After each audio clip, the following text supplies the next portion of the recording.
اللهم صل وسلم وبارك على سيدنا محمد وعلى آله وأصحابه أجمعين. ازيكم يا حبايبي، عاملين ايه؟ يا رب تكونوا بخير يا رب. النهارده يا حبايب قلبي كده جوني شوية خيار. يعني قلنا ايه نعمل ايه معاكم النهارده؟ حبة خيار مخلل. بصراحة أنا ما نزلتش، يعني أنا ما جبتش الخيار، فيعني أبو الأولاد بصراحة نزل كان بيجيب حاجات وكده، فلاقي شوية خيار قدامه، بس هو كتر خيره، يعني هم على قدهم بس حلوين والله. تسلم إيديه، وربنا يا رب يخلي لنا، وربنا يا رب إيه ما يحرمناش منه أبدا يا رب. جاب لي 3 كيلو من الخيار وقال لي نفسي خليهم بقى، عشان احنا بقالنا كتير ما كناش خيار مخلل. زي ما انتوا عارفين الخيار غالي، فما يعني ما حدش بيجيب لما حاجه بتكون غاليه الواحد ما بيجيبهاش، يجيبش يعني حاجه يخللها، بالذات الخيار كان غالي جدا يعني. هو بيقول انا لقيتك ده خدتهم في شروه كده، بيقول لي خدتهم ب20 جنيه والله العظيم. بيقول لي خدت دول 3 كيلو وشويه كمان، يعني حوالي ربع كيلو نص كيلو عليهم زياده. كتر خير وتسلم ايده. اللهم لك الحمد يا رب، اللهم صل وسلم وبارك عليك يا حبيبي يا رسول الله. فاحطهم في الطبق وايه، ونغسلهم كده غسله حلوه، بس هم عايزين يتنقعوا الاول كتير، يعني يقعدوا في الميه كتير عشان التراب اللي فيهم، وما كان فيهم شويه تراب جامدين وكده. قال لي والله واحده كانت قاعده في السوق وحطاهم في بتاع قدامها كده، يعني كانوا اخر حاجه. قال لي خدتهم منها يعني كلهم وكده، بس جبر بخاطرها، يعني هم كلهم ب20 جنيه، ال20 جنيه مش جايبه حاجه.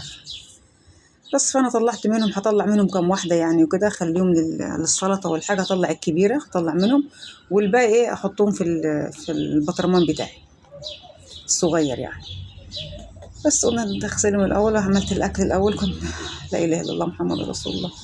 ما اعرفش والله، بنهج بقالي فتره من اقل مجهود، ما اعرفش ليه بنهج. لو ما بطلع السلم ضربات قلبي بتبقى سريعه برضه، فالحمد لله. انا مش صغيره طبعا يا حبايبي، انا سني كبير شويه، يعني انا عندي 51 سنة، اللهم لك الحمد. الحمد لله. فالحمد لله يعني الحمد لله.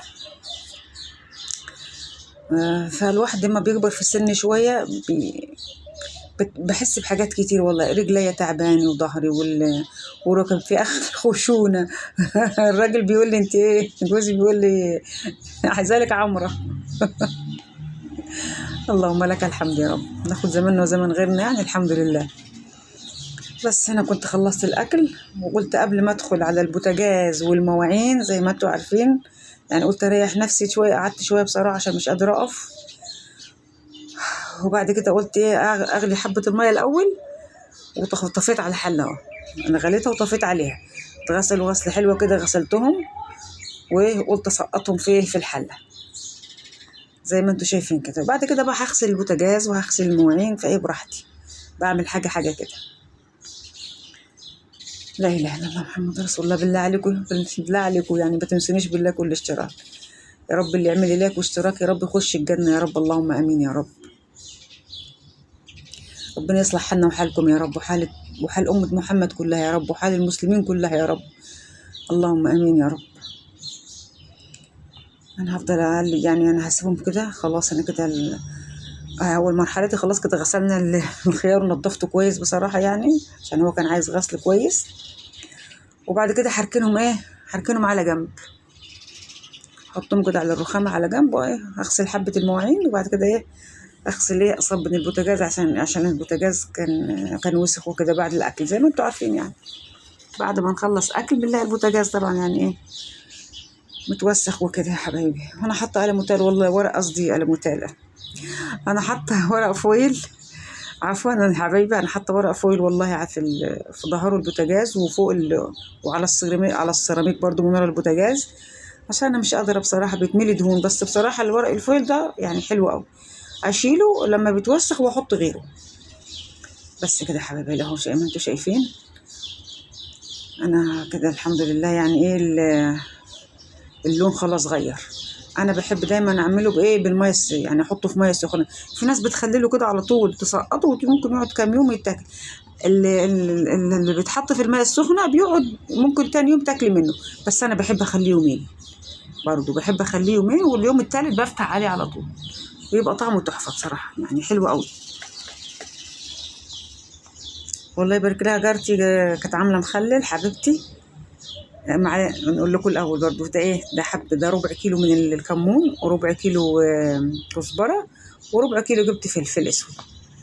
انا عشان نزلتي قليله يعني، فانا بجيب ربع من اي حاجه وايه واعمله يعني، واطحنه كده واخليه في البيت يبقى عندي.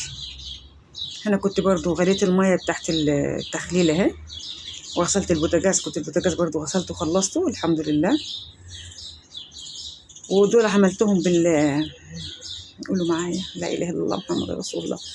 عملتهم بالمصفى كده، غربلتهم بالمصفى، طلعت فيهم ترابه كانوا من تحت وكده، ولسه هنقيهم وبعد كده ايه بحب احمصهم وكده. هنا كنت جبت الخل، ازازه الخل اهي هتخلص خلاص، بس في واحده تانية نسيت ايه تاني. كنت بجيب الملح، بالمره. والمطبخ برضو ايه اللي في الضرفه بتاعت الحاجات دي عايزه تتروق شويه، عايزه تتروق. هي حد بيخش بيجيب حاجه بينتش ويرمي، والصبيان طبعا ما بيسموش يعني، ربنا يهديهم. لا اله الا الله محمد رسول الله. المخللات غاليه قوي، الحاجه في السوق برضو ايه هديت شويه، القطه بقت ب20، والضعيفه شويه كده يعني منها ب15، حلوه برضو. لا اله الا الله محمد رسول الله. انا كنت عبيت خلاص المخلل في البطرمان يا حبايبي، وحطيت الملح، وحط معلقه سكر، وبحط معلقتين خل او 3 بس. وهحط طبعا الدقه اللي انا عاملاها الشطه. الشطه كنت فرمها قبل كده، بحطها في البطرمان وبشيلها في الفريزر. اخد منها معلقتين برضو ايه، بتدي طعم تستي يعني، بتدي طعم حلو قوي في المخللات. هحط معلقتين 3، حطيت 3 معالق، ومعلقه سكر كبيره. والملح، ما بحطوش بمعيار يعني، في ناس تحط مثلا يقول لك 10 معالق و15 معلقه، لا انا بحط وادوق كده، ادوق يعني، انا خلاص عرفته حافظاه. هديهم تقليبه كده، ونحطهم معلقتين شطه برضو. ننزل ان شاء الله، نروح نجيب، عايزه انزل ان شاء الله باذن الله يا رب، ودول مقطع يا رب ان شاء الله. عايزين ياكلوا محشي بصراحه. لا مش كرنب كنت عاملاها قريب، بس عايزين ياكلوا بتنجان، بقالنا كتير. القوطه هديت شويه، نشوف لنا شويه قوطه كده يعني. انا عندي متساوي في كام كيس موجودين عندي، اجيب عليهم اهي، اجيب شويه كده ونعمل محشي ان شاء الله باذن الله. عايزين محشي، وعايزين ويكا الفرق كده، عارفينها الويكا، مش باميه، ويكا. كل سنه وانتم طيبين، ويعيد علينا وعليكم الايام بخير يا رب. انا لغايه دلوقتي ما جبتش ورق عنب، ورق العنب غالي جدا عندنا في 80 جنيه والله، ما اعرفش فيه ايه. انا كنت بجيبه ب30 و35 لما كنت بشيله الكيلو. رايحين سوق التلات، واحده جارتي راحت سوق التلات، قلت لها هاتي لي معاكي لو ما تروحي، بتحلف تقول لي رجعت والله، تقول لي ما جبت غير في ايدي ملوخيه وحاجات خفيفه كده، وجيت قالت لي اتضايقت عشان لقيته ب80 جنيه ورق العنب. هو ايام يومين، وده المفروض في شهر 5 و6 يتشال وخلاص على كده، بعد كده بينشف مش بيبقى حلو. انا عندي كام كيسين 3 حطاهم في الفريزر يعني، ممكن اخليهم وخلاص اما اشوف الدنيا ايه الاول كده. هنا كنت خلصت حبايبي، عبيت البطرمان اهو، نضفته كويس الاول. كنت طبعا قبل ما احط فيه الحاجه كنت معقماه يا حبايبي، كنت بنمسحه خالص اهو، ما فيهوش ولا نقطه ميه من بره. نضفناه اهو. هو كل سنه وانتم طيبين،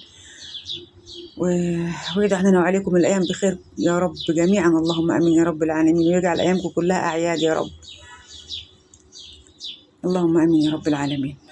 والله يا حبيبي تعبانه، اقسم بالله تعبانه، بسجل الفيديو ده، ادعوا لي كده ربنا ايه يشيل عني شويه، عشان نفسي كده، وعايزه اروح اكشف لسه في حاجات يعني كده ايه، عشان قلبي حاسه في حاجه في القلب، حاسه بنهج كتير، ولو طلعت السلم بنهج برضو مش قادره، وفي دوخه وفي صداع، ورقبتي وعندي وكتفي الشمال وجعني، فربنا يسترها يا رب.